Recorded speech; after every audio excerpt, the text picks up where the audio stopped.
Hey everyone, welcome to Tech Universe. On today's video, I will teach you how to use both your classic editor and block editor at the same time on your WordPress website.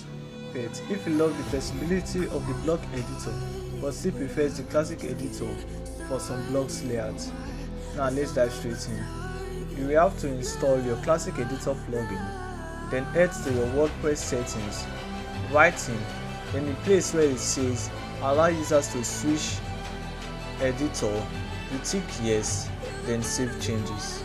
That is how you can use both the classic and block editor at the same time on your WordPress website.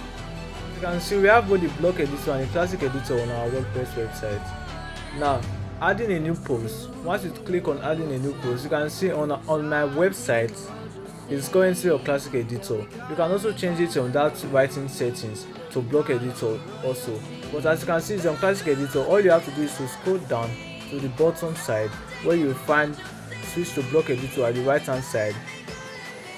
If this tutorial helped you out, don't forget to hit this like button, subscribe to Tech Universe and turn on notification.